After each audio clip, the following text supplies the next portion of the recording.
This is Tracy here with another edition of A View from Tracy's Point, and I hope you guys are enjoying this beautiful Sunday afternoon. I'm saying beautiful because I'm in my house in the AC, because I can only imagine how hot it is outside. It's like I walk out that door and I have to come back in and take a shower. That kind of hot. Woo, so I hope nice weather where you guys are, in good temperatures where you are not about to scorch to death, okay? So guys, I'm here with a follow-up to the Kim Foxx story.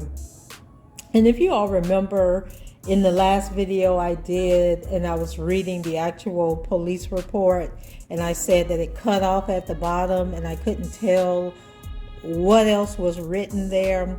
Well, it turns out that following the incident with Kim Foxx and her husband Kelly, that the lead investigator, I believe his name is James Roach, well, he abruptly resigned that night. But before he resigned, what that following paragraph had to state was that someone showed up at Kim Foxx's house who is an employee, an investigator in the state attorney's office. And then I guess after that guy left, that's when the other guy resigned. So there's something crazy going on. And so basically it says that the Flossmoor report ends with the following paragraph. And this is where the part I had cut off. And so this is what it stated. While I was working on the report, and this is the police officer writing this report. While I was working on this report, Richard Peck, an investigator from Kimberly Foxx's Executive Protection Unit, stopped at the Flossmoor Police Department. Richard stated if we needed anything, we could contact him directly, and he provided his contact number, which was redacted from the report. And then the article that I'm reading is from CWB Chicago. And it says that after business hours on Friday, a spokesperson for the state's attorney's office confirmed that James Roach has resigned after leading the Bureau of Investigations for more than 5 years. We thank him for his service and wish him well. Beyond this, we cannot comment further on personal matters, the spokesperson said. And before joining the Cook County State's Attorney's Office as Deputy Bureau Chief of the Investigations Bureau in 2017, Roach was Inspector General at the Cook County Sheriff's Office. He retired from the FBI as a Senior Supervisor Resident Agent in 2014. So what are they trying to cover up over there? Okay, so I kept digging, and then I came across another article. And this article is by Biz Pace Review. And so it has some interesting information. And let's see. I don't want to rehash the whole thing because you guys can go back. It's a short video that talks about what happened. Kim Foxx came home upset because of something she saw on Facebook. And she wanted her husband to leave. So I'm assuming they had to do with another woman. But we don't know. We still investigating, trying to figure out what it is. But anyway, so they got to arguing. She knocked his game control, I guess his PlayStation controller, out his hand, which got me to thinking, well, what does Kelly do for a living that he's sitting at the house playing on her PlayStation while this woman out here disrupting, not disrupting, while she out there managing crime in Chicago, picking and choosing who she gonna arrest and who she's not going to arrest. So let's pick up here. So we talk about in the other video about they questioned the 19-year-old daughter who says she heard her parents arguing but did not witness Kim Foxx slapping her husband Kelly, and how they were outside talking, blah, blah, blah. And the police chose not to arrest Kim Foxx because they said there was no visible signs that she had actually slapped Kelly. But we know if the tables had been turned and Kim Foxx said that Kelly had slapped her, that Kelly would have been hauled off to jail. So let's see, because I wanted to pick up where, well, let's pick up where they talk about, I guess, the discontention in the state attorney's office. So let's pick up here where they talk about Jussie Smollett. They say the Cook County top cop has demonstrated her disregard for the justice system on numerous occasions, including when her office dropped the charges against actor Jussie Smollett for his race hoax. Earlier this year, she stated, the system can be easily manipulated in furtherance of thinly veiled political agendas. Well, girl, you are the best one to know about that.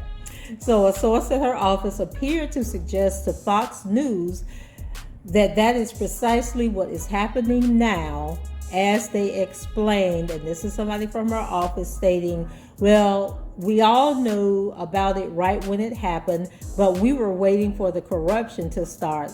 How would they make this go away? We're always told we have to be held to a higher standard. She is our boss. Okay, so the office is still is upset. And I believe I read an article a while back where they were talking about the low morale, and then all these people were resigning like a year or two ago when this report came out about how Kim Foxx was meeting with Michael Avenatti in secret meetings at the airport and getting these videotapes and all this stuff on Mr. Kelly, and that, people were just like over her at that point. And then the city of Chicago, or the county, Cook County, had nerve to re-elect this woman back into office. So the source went on to add, I'm born and raised here in Chicago. I think it's going to go away like everything else. When the machine Democrats get in trouble, they make it go away. And then the officer added on his report, who went to the domestic dispute to investigate, neither Kimberly nor Kelly chose to leave the home for the evening. And he went on to write, I did not see any evidence to support an arrest in this incident. That said, the Chicago Sun-Times reported that in the case of any alleged domestic violence incident, Illinois domestic violence law requires a detailed report be sent to the state's attorney's office. That requirement must be fulfilled even if no arrest is made and if neither the police nor the alleged victim seek to press charges. A spokeswoman for Fox informed the Sun-Times that the Flossmoor police did not or had not submitted an incident report and noted any conflicts would be referred to the chief ethics officer, who would make a recommendation based on the rules of professional conduct. So the police done released the report, but child, they ain't turned the report over to the state's attorney's office like they were supposed to. So body cameras were also on when officers arrived on the scene. However, the police are refusing to release the footage because of quote-unquote privacy concerns, as reported by CBS News. Furthermore, James Roach, a chief investigator in Fox's office, resigned Thursday night, and according to sources who spoke with Fox News, the timing is suspect. So the people in the office think it has something to do with this call out there for this domestic violence report. In a joint statement released to the public, the couple expressed, this is a personal family matter, and we ask that you provide our family with respect and privacy. So the police report also indicated that Kimberly, and I love when they call her Kimberly for some reason, because it makes it sound like you're in trouble, Kimberly. Like my sister, her name is Cynthia, but we always called her Cint. But when my mama was on fire, it was Cynthia, get in here. So they calling her Kimberly, okay? Expressed that she felt Kelly called police on her only to hurt her. Not that she had slapped him, but because he wanted to hurt her publicly. So evidently, there's a whole lot going on in the Foxx household that did not begin the other night. And I'm thinking that if these employees keep talking, it's going to be revealed. And at this point, I'm thinking that they have scrubbed from Facebook whatever it was that Kimberly saw that had her so upset that she rushed home and assaulted her husband. So guys, that's it for me. Just want to bring you this update about, this man who had a pretty high ranking position in the state's attorney's office, who abruptly resigned after an investigator with Kimberly Foxx. They got me calling the woman Kimberly. With Kim Foxx's personal detail showed up at the house and basically told the police to come through him or ask him any questions. So it sounds like they are squashing this incident, that they are probably scrubbing the police report, probably going to erase the body cam footage and everything else. So we need that lady who stepped in during the Jussie Smollett debacle, and what was her name? Not Renee O'Brien, that's my daughter's co-worker. The O'Brien person, and had them reopen the Jussie Smollett case. Seemed like that person needs to come back and get some straightening in this information and get these body cam footage and reports and all of that open to the public.